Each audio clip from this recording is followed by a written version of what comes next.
cultura e comportamento. Oi, gente. Então estamos aqui, eu, Fernanda Carlos Borges, o Rui Filho, que é crítico da cultura e editor da revista Antropositivo, e com a Maria Cláudia Bonadio, que é pesquisadora e professora da área de História da Moda da Universidade Federal de Juiz de Fora. E hoje nós vamos fazer um programa muito intenso, porque estamos muito chocados com as notícias, né, que vieram sobre o cara, né, que está sendo cotado para ser o novo ministro da Saúde, que é um médico que se diz psiquiatra, embora não tenha registro dele como psiquiatra, né, nas instituições, né, da medicina que regulam a profissão.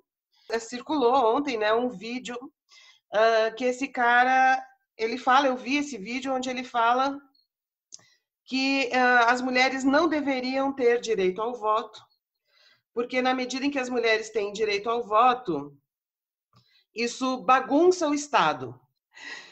Isso bagunça o Estado. E aí ele completa, ele diz mais uma coisinha, que ele diz assim, por que o voto das mulheres não é tão válido como o voto de um tipo muito específico de homem, porque depois a gente vai voltar ainda nessa questão.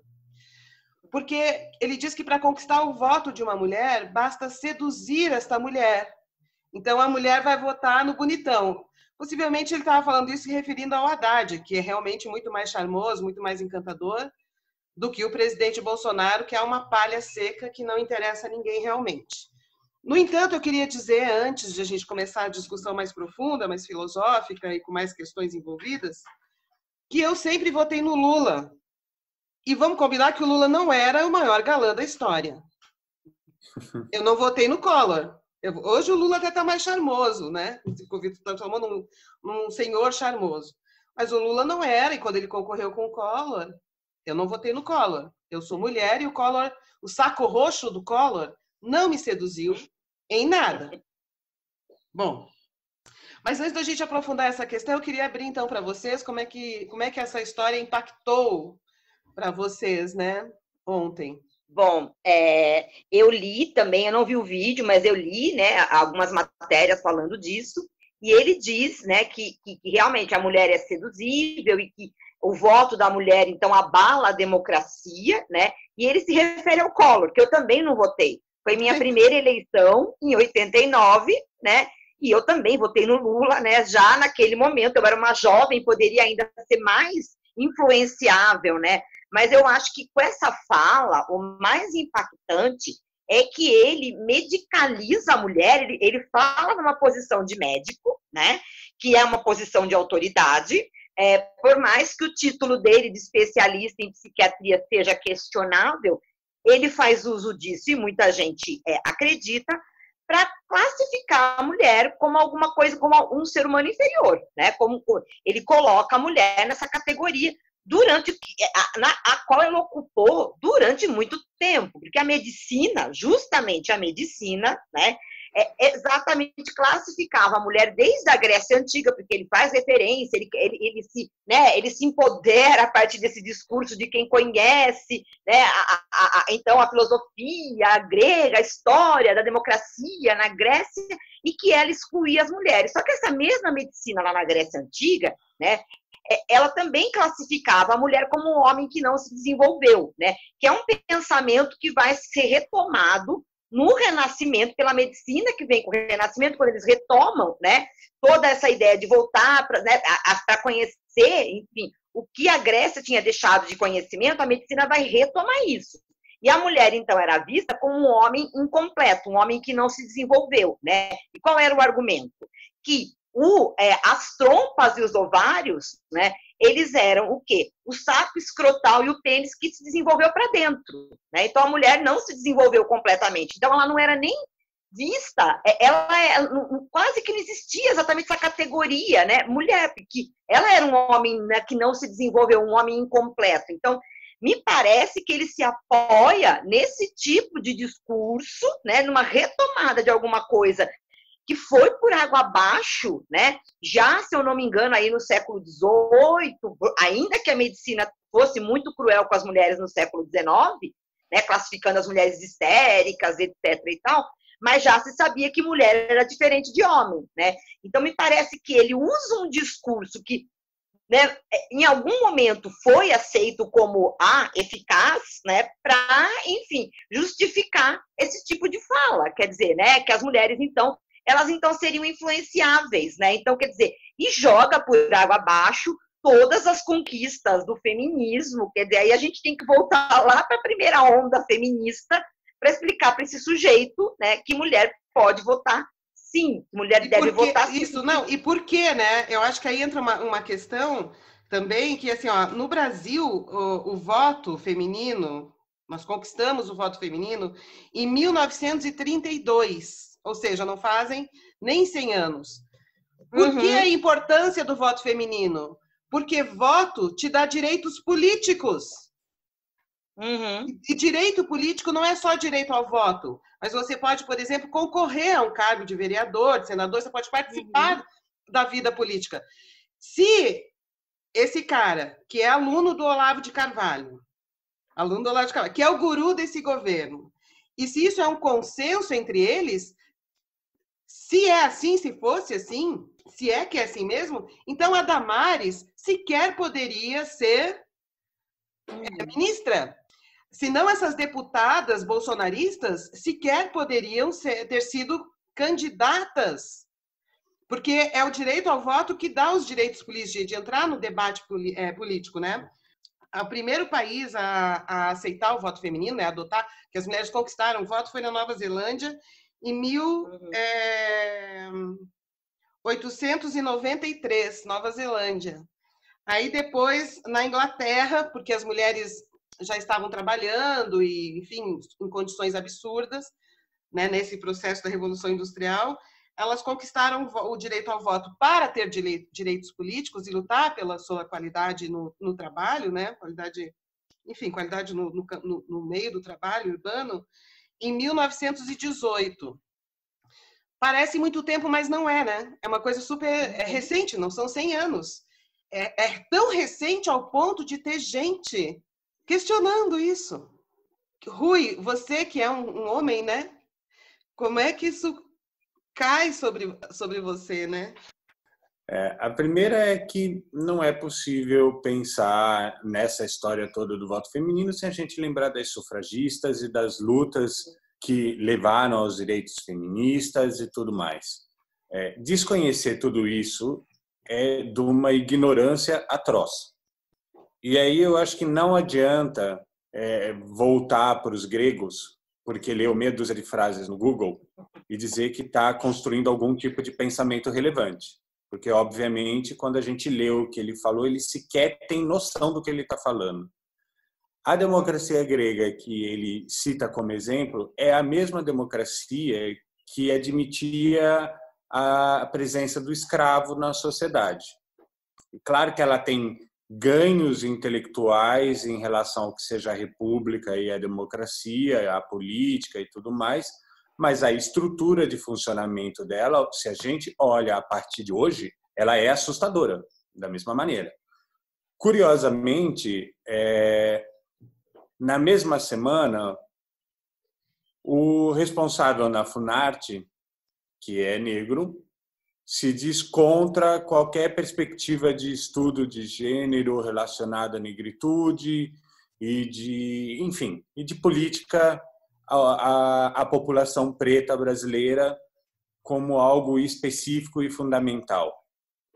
É o mesmo que falou há pouco tempo atrás que achava que a escravidão não tinha sido tão ruim assim para o negro.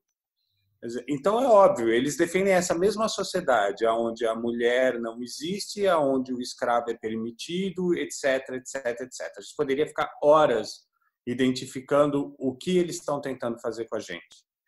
A segunda coisa é que poderia ter vindo uma boa notícia aí. A entrada de um psiquiatra no governo seria fundamental, ao meu ver. Mas daí ele arranja um psiquiatra olavista, quer dizer, não dá para ser o pior do pior, né? Não dá para ir mais longe no caos estabelecido. E acho que a perspectiva é exatamente essa: provocar o caos, estabelecer uma dinâmica no país de descontrole fundamental para a gente chegar a um estado de sítio, porque só pode ser isso.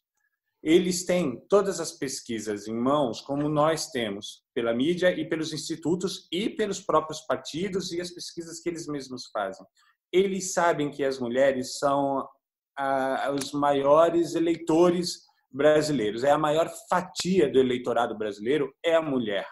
Quando você coloca alguém ofendendo a mulher imediatamente, você está querendo perder esse voto. Não dá para entender qual é o jogo político que eles estão fazendo. Eles se sabotam o tempo inteiro, diariamente. Tudo aquilo que poderia ser um ganho para eles, eles atacam imediatamente para perder. E perder para quê? Por que eles querem tanta solidão? Por que eles querem ficar tão sozinhos? Por que eles querem governar sem ninguém, absolutamente ninguém? Não dá para entender, a não ser essa busca por criar um estado de caos tão generalizado no país a ponto do Estado estabelecer essa condição de sítio para que ele possa realmente governar como um imperador, porque ele se vê como um imperador. Ele acha que o país é dele. Ele acha que a família dele tem que continuar esse processo todo. No El País saiu um texto esses dias falando sobre, não vou me lembrar o nome do autor agora, e se Bolsonaro for fake? Talvez é uma questão que a gente precise começar a se perguntar de fato. E se tudo isso é fake? Não que ele não exista, mas e se nada disso for verdadeiro? Se a gente não estiver enxergando nada do que está acontecendo? E isso me assusta muito. A gente começou, Cláudia, antes de você entrar, a Fernanda estava falando que ela nem tinha dormido direito por causa dessa história do voto das mulheres. Eu falei, você está sendo otimista. Você ainda está acreditando que a gente vai ter eleição e direito a voto. Eu nem sei mais se a gente vai ter eleição. A próxima já está em suspenso, entendeu? A gente já não tem mais certeza de nada. De nada. Eles conseguiram deixar a gente tão absolutamente perdido no cotidiano que a gente não consegue olhar para o dia de amanhã. Então, mas eu acho que isso é exatamente uma estratégia, né? Desestabilizar, né, a sociedade, aquilo que você vinha falando, para levar não só um possível estado de sítio, mas para fragilizar mesmo, né, a opinião, porque tudo que se fala, a gente não sabe se vale no dia seguinte, né? As coisas mudam da noite para o dia, né? A própria composição do ministério, quer dizer, é de uma fluidez, assim, quer dizer, no meio de uma epidemia, né? Você troca de ministro assim o tempo todo. Então, eu acho que tem essa ideia de realmente nos fragilizar, porque lidar com essa inconstância é muito difícil, né? Porque a gente costuma fazer planos, e agora a gente não consegue fazer plano, porque a gente não sabe, né, realmente o dia de amanhã, e não é só a eleição, né? Eu acho que é uma série de coisas. A gente não sabe se nós estamos gravando aqui e depois vai vir um policial aqui na nossa porta, né? Dizer, vocês que estavam lá naquele programa, né? Então, né? Já não vão gravar mais, etc. e tal. Então, eu acho que isso é parte do jogo, com toda certeza, né? Mas, ao mesmo tempo, né? Curiosamente, eu acho que esse tipo de fala não faz ele perder voto. Dizer, as mulheres não vão votar, porque quem já não votava, quem botou o brochinho ele não, hoje eu até coloquei uma que somos todas poderosas, né, para poder, enfim, gravar o programa, mas quem já não votava vai continuar não votando, né? Eu acho que isso não abala esse eleitorado que ele tem, porque esse discurso bate com o discurso da igreja evangélica, né? Aí, na igreja evangélica existe essa ideia de que o homem é o provedor, de que ele é que deve dar as rédeas, ou seja, de que o homem está no comando. E se você for ver o discurso da Damares, né, é esse discurso. Ela está no Ministério da Cidadania, né, trabalhando com os princípios evangélicos. Ela não separa, né, as coisas. E, ao mesmo tempo, eu acho que esse tipo de discurso serve também para deslegitimar, por exemplo, todo o governo da Dilma. Quer dizer, imagina, se a mulher não pode, né, nem votar, quiçá, como né, você estava dizendo, governar um país. Então, eu acho que isso acaba batendo, né, em algumas mulheres. Eu acho que isso é para atingir algumas mulheres, porque essas que já ouvem o seu marido na hora de votar, né, que não vão buscar ter uma opinião própria, não vão se abalar com isso. Infelizmente, essas mulheres existem e não são poucas, né? É interessante que ele queira dividir de fato as mulheres.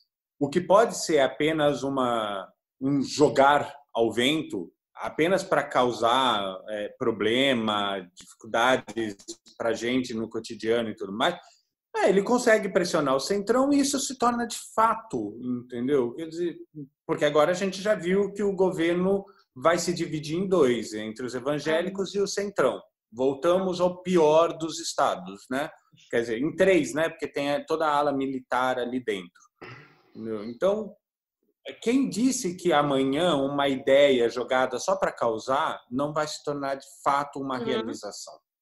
Eu acho que a gente não pode mais duvidar de nada. Não. Eu queria voltar um pouquinho à questão do Platão, né? Porque o cara cita o Platão. Então você vê o nível da ignorância. Porque como é que ele vê o Platão? Ele vê como um filósofo fora do tempo. Tipo assim, ele é uma grande cabeça que pensa independente do tempo em que ele está. Então, se ele é o Platão, se ele é a grife Platão, então o que ele disse tem que ser compreendido totalmente, integralmente, porque ele tem uma autoridade independente da sua história, da relação que ele tinha com a sua cidade, do mundo em que ele vivia. Isso é de um primarismo filosófico, isso é de uma estupidez filosófica, que eu fico pensando o que é que este cara estuda com o Olavo de Carvalho. Ele é aluno, ele morou com o Olavo de Carvalho.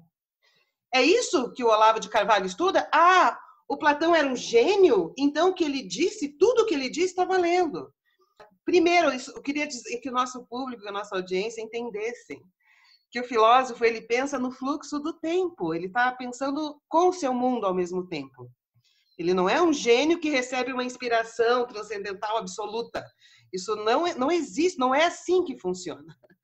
É o pensamento e a filosofia.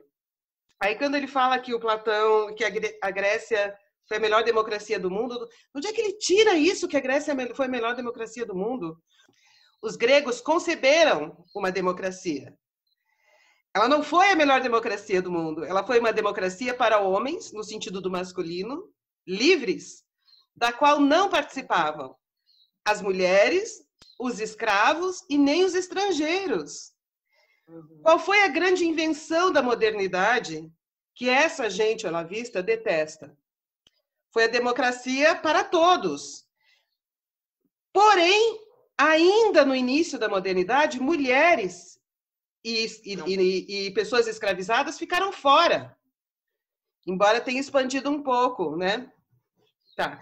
Então, assim, essa conquista de uma democracia absoluta, de um fundamento de que todos os homens são livres, têm capacidade de observar o mundo, de buscar conhecimento, tá? Isso é relativamente recente na história do Ocidente, é uma conquista, né, da evolução da modernidade, e nós precisamos defender isso. Eu sou mulher, eu não estou afim de dar minha cabeça para um cara me comandar.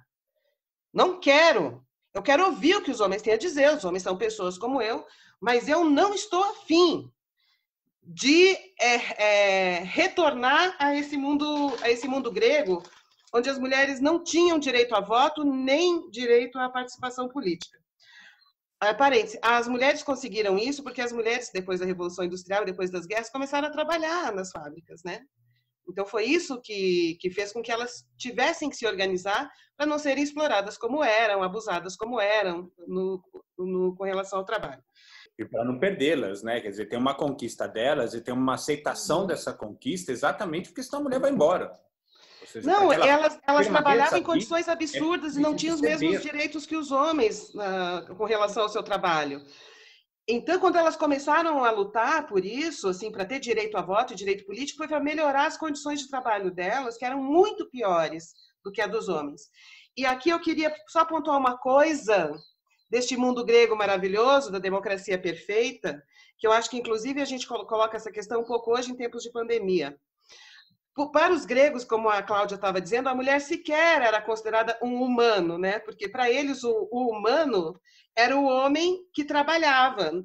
E o que era trabalho nesse contexto? Era transformar a natureza em cultura, em objetos, em coisas que têm duração. As mulheres consideravam que o que as mulheres faziam, que era o serviço doméstico, que era o que eles chamavam de labor, então diferencia do trabalho, eram os serviços de cuidados. Então, era assim, cuidar das crianças, cuidar da casa, cuidar da alimentação, fazer essas coisas que não tem duração. Que você faz comida, tem que fazer de novo. Você limpa de novo. Você cuida da criança, dá banho, você tem que dar banho de novo. Serviços de cuidado. E eles diziam que isso dos serviços de cuidado era uma coisa mais animal, não era exatamente humana. Então, as mulheres eram consideradas, para a sociedade, para a cultura grega. O Platão é uma consequência dessa cultura. Ele está filosofando, pensando sobre isso.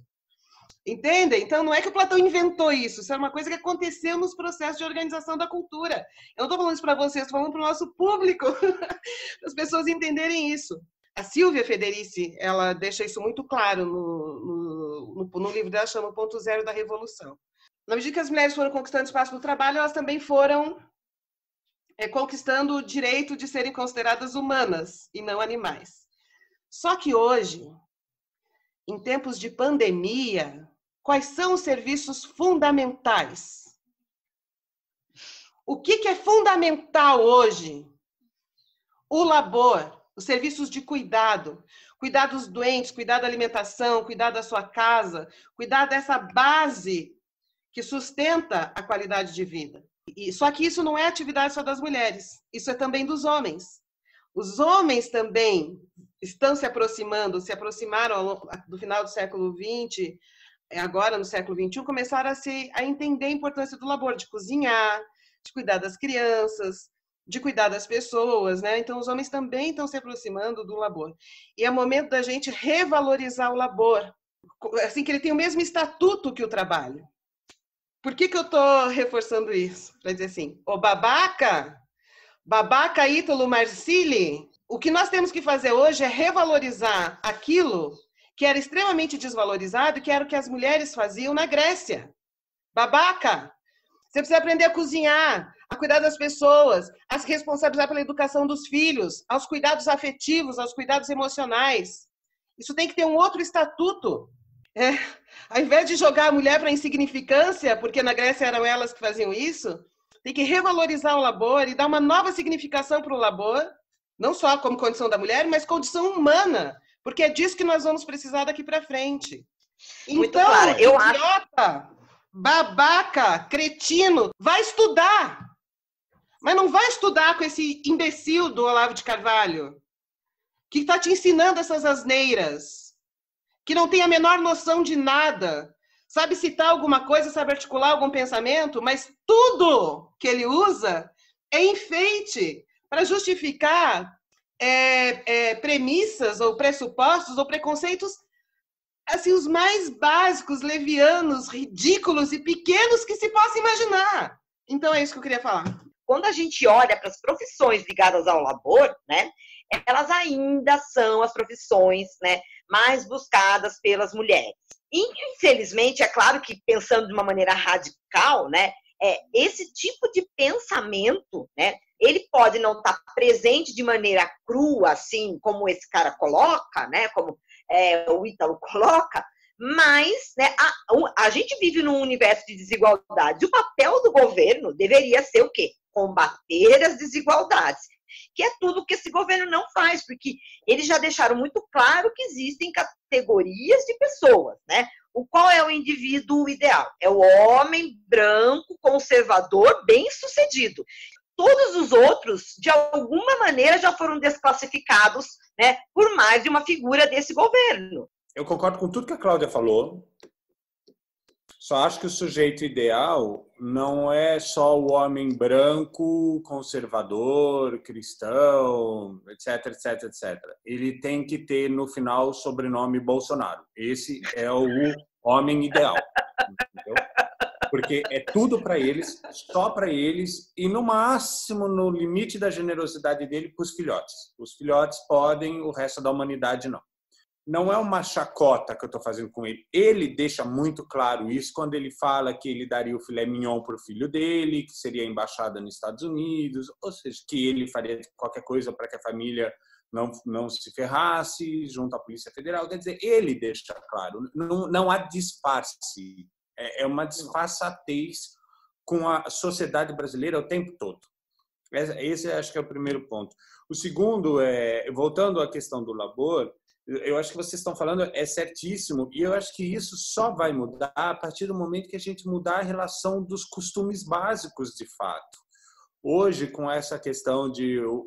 É interessante o homem voltar para a cozinha e não para o chefe, porque os programas televisivos têm direcionado todo mundo a gostar de cozinhar outra vez.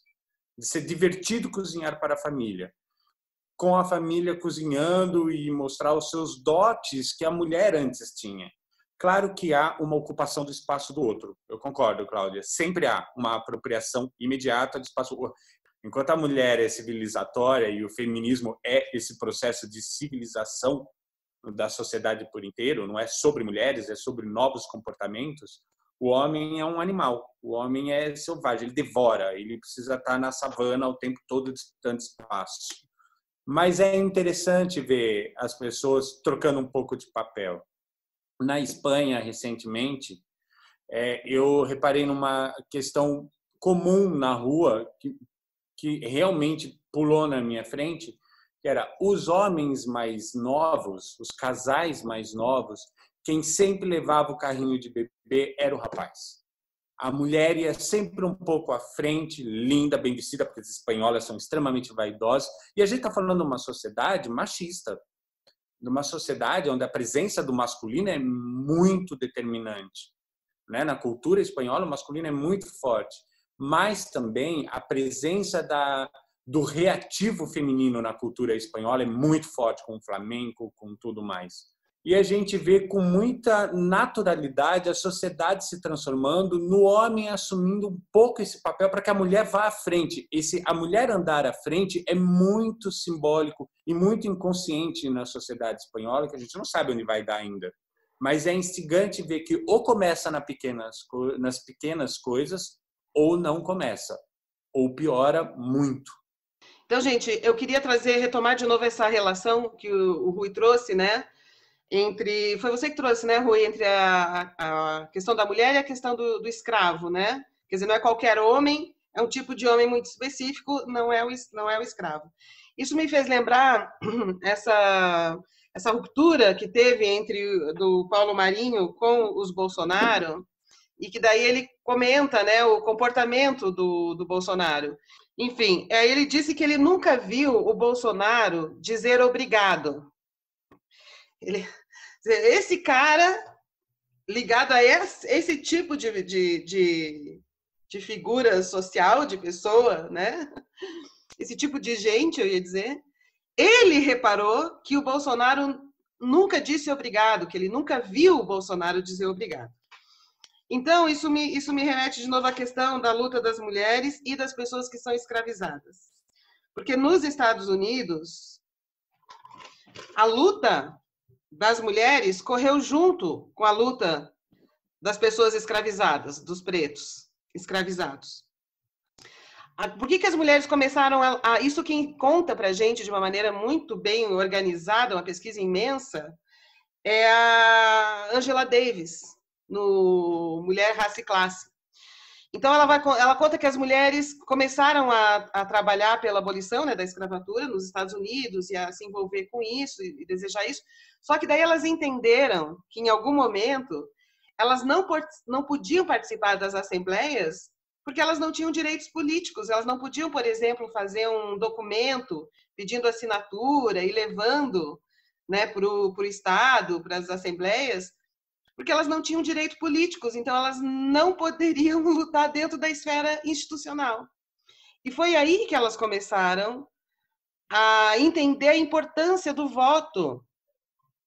A importância porque o voto é o que estabelece o direito político, não só para votar, mas para poder se candidatar, para poder ir numa assembleia, para poder colher assinaturas e aquilo ter valor político. Mas eu queria abrir para vocês a seguinte questão. Quando o Bolsonaro não diz obrigado para ninguém, isso faz a gente entender que parece que então ele considera que as pessoas que servem ele, né, que levam um copo d'água, que põem um prato na mesa, que cozinham para ele, que servem uma bebida, que trabalham para ele, são escravos. São escravos que não merecem uma consideração, não merecem um respeito. Então, não é errado quando a gente diz que esta mentalidade bolsonarista é uma mentalidade escravagista. Aqui no Brasil, desse pensamento, dessa cultura do privilégio branco, do privilégio masculino, do privilégio do senhorzinho, está muito presente e o Bolsonaro reproduz. Então isso tá, ok. No Brasil tem isso, a gente entende que tem isso. Só que isso até 3 anos atrás, talvez um pouquinho mais, não muito, era uma coisa que acontecia assim meio espontaneamente por contágio de uma memória escravagista, mas não era um discurso que as pessoas diriam. O discurso foi proibido, né? Era um discurso que se podia falar isso. Por quê? Porque estava trabalhando intelectualmente para mudar justamente esses costumes, essa memória, esse privilégio branco masculino do senhorzinho. E hoje, com o governo Bolsonaro, as pessoas começaram a falar, a defender isso. Quer dizer, virou algo que é possível que alguém diga. Acabou com o tabu do discurso da dominação autoritária, escravagista, branca. Isso é muito assustador. Porque não tem sequer um freio na esfera da lei, que é a esfera da ideia, a esfera do ideal.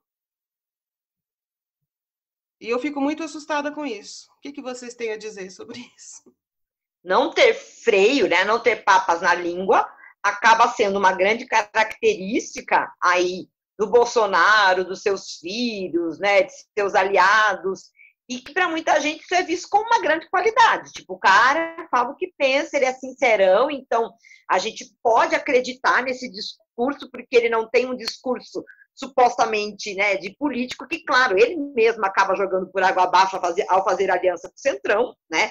Mas essas pessoas, elas têm um véu, né, uma cortina de fumaça na frente, que não permite que isso seja visto e continua valendo, né, esse sujeito, entre aspas, sincero, né? Então, ele estava com vontade de falar obrigada, não falou, né? Pronto, dane-se, né? E daí? Né? Eu acho que vai muito dentro dessa linha de raciocínio, né?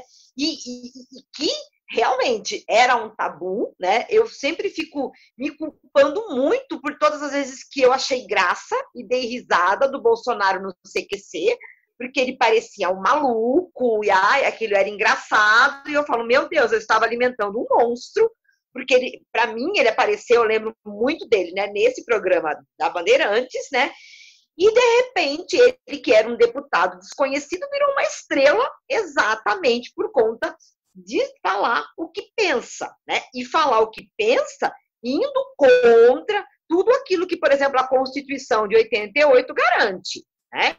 Então, isso aí ele não considera, né? Ele não está preocupado com o direito das mulheres, igualdade racial, nada disso, não está.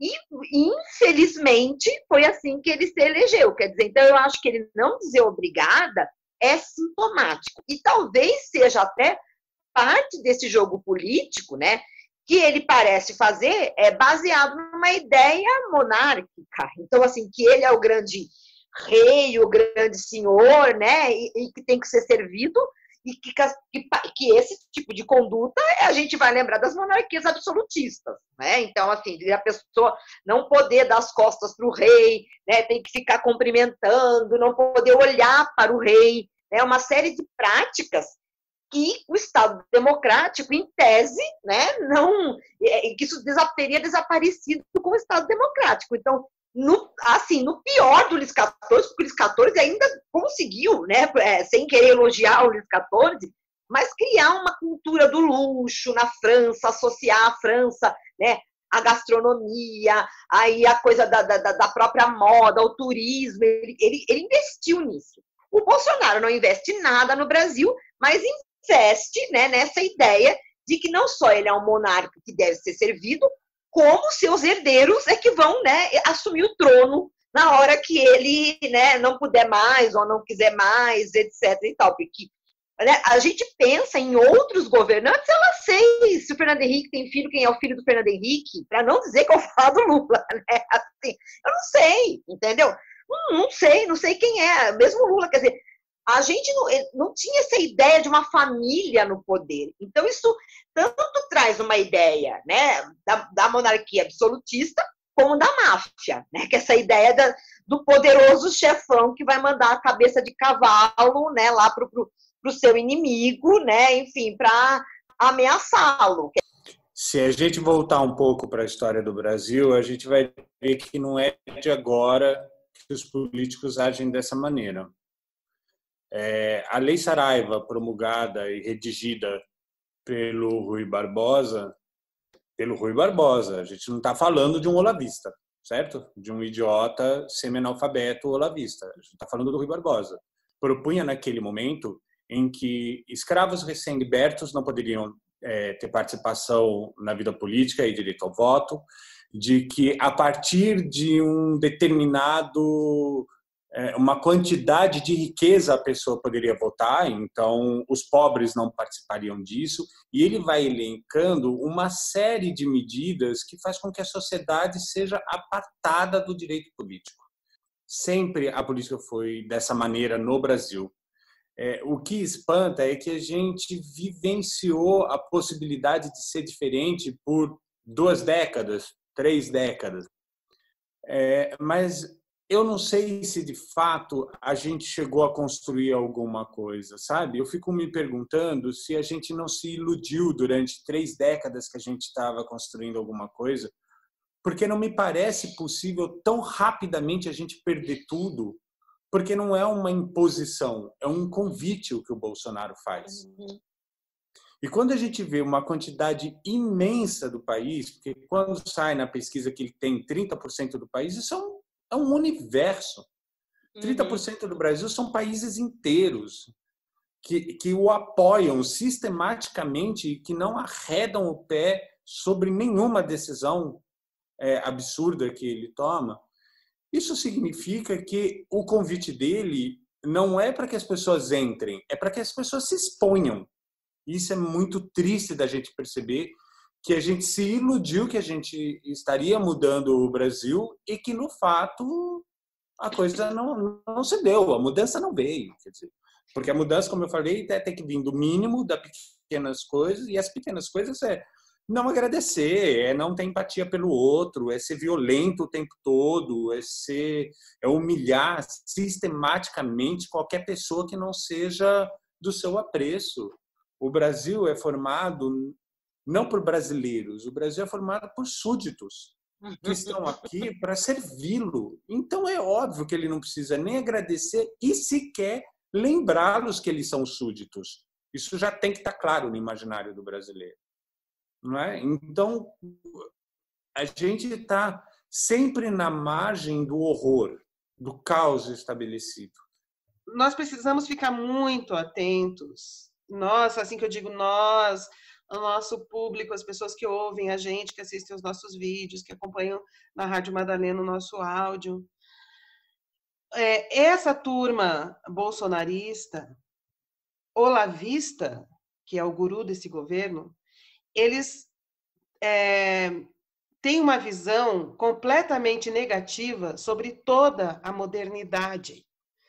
São contra os iluministas, são contra todos os valores de igualdade, de racionalidade, de um Estado democrático amplo. Eles são contra.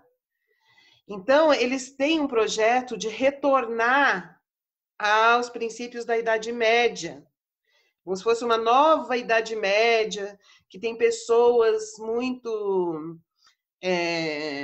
especiais, que têm contato com Deus e que devem controlar os inferiores, as pessoas que podem ser escravizadas, as mulheres que podem ser presas dentro de casa. Eles realmente estão construindo isso. Quando eu ouvi essas informações pela primeira vez, eu achei exagero.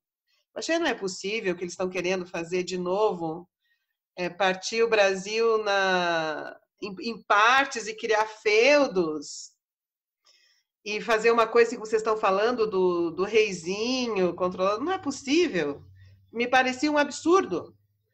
Só que, na medida que o tempo foi passando, essas pessoas começaram a aparecer e elas começaram a falar, e aí vem esse sujeitinho ignorante, porque sequer entende o contexto do Platão e o tamanho da importância e qual é a real importância, que não é essa de uma democracia para poucos homens, que é o Ítalo Marzilli. Quando vem sujeitos como esse falando, né, eu fico muito chocada. Então, parece que, de fato, é um plano, e não é um plano só no Brasil, é um plano mundial, porque eles fazem parte de um movimento de retorno ao novo feudalismo, né, mundial. Então, eu acho que é bom que a gente acorde mesmo e saiba com que a gente está lutando. E que a gente consiga fazer um trabalho de comunicação, de chegar nas pessoas, de conversar com as pessoas, para que as pessoas entendam. Porque a história já surpreendeu muitas vezes negativamente. Esses caras estão indo para a rua com roupa de cavaleiro templário.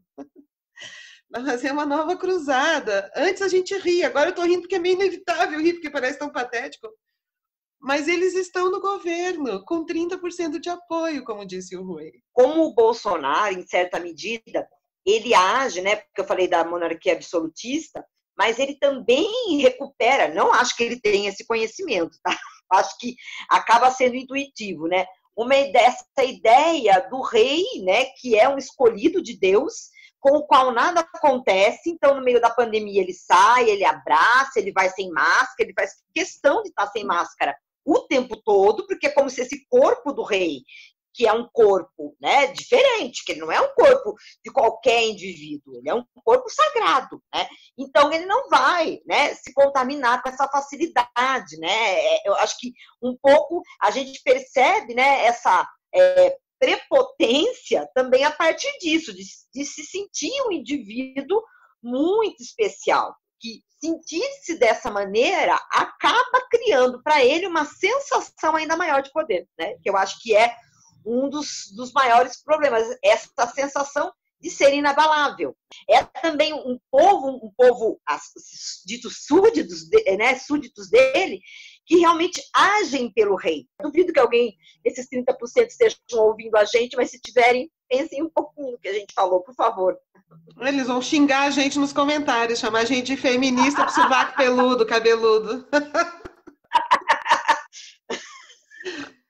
No caso, o que o Olavo de Carvalho e seus seguidores definem como mal é mesmo a modernidade, são os direitos conquistados, são as igualdades sociais, culturais, enfim, tudo isso para eles é o mal. É quase que o nosso pecado original, né? Que é um conceito criado na Idade Média, onde a gente já nasce tendo que responder a isso, e por isso a igreja é a nossa mediação com o divino, e a gente precisa se submeter a isso. Não é à toa também que o Bolsonaro se liga, ele fica, né, circulando, ele vai e volta o tempo todo com os neopentecostais, com os piores neopentecostais, a fim de construir essa imagem divina dele próprio como o escolhido. É quase como se ele fosse a mediação com o nosso pecado original, cujo pecado é ser progressista. Uhum. Acho que esse é o grande círculo que se fecha numa hecatombe catastrófica para o país, como sempre foi com todos os reis da Idade Média, né? Eles eram escolhidos em comum acordo com os poderes religiosos, onde parece que pertencer ao feudo que circunda o castelo é a melhor opção para se fazer vivo. E é o contrário, se levou séculos para se livrar dessa dominação, e realmente é assustador como o projeto é um projeto. Ele não é casual. Também vale a pena ver um documentário que tem na Netflix que chama A Família, que é sobre a construção dos princípios desse plano de poder em cima de uma ideologia cristã de direita, conservadora e extremista. É um livro que foi lançado por um jornalista que se infiltrou nessa família. Ele chama a família, a organização se chama família porque ela não se reconhece como organização, eles são pessoas que pensam iguais. E aí, a partir disso, ele faz um documentário. E para e pensa um pouquinho. Você quer abrir mão da sua liberdade? Por quê? Estou tentando entender isso e não consigo chegar a uma conclusão. Principalmente mulheres, né? E pessoas mais pobres que vão ser os vassalos, né? Dos suzeranos, bozistas, bolsonaristas. Então tá, beijo, gente. Vou sair, tchau. 2 minutos. Obrigada, tchau. Amei a conversa. Tchau. Boa semana. Coragem, gente. Coragem. Cultura e comportamento.